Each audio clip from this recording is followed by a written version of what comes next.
Today we talk about how can you change or add your photo profile on your MyFitnessPal app. We're going to figure out this solution on know how you can do that in your app. All you have to do, you just go down, click here on more down here.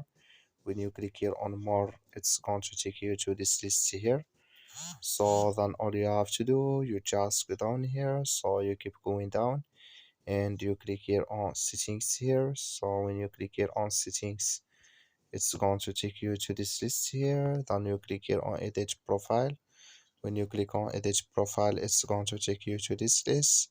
Then you click here on profile photo.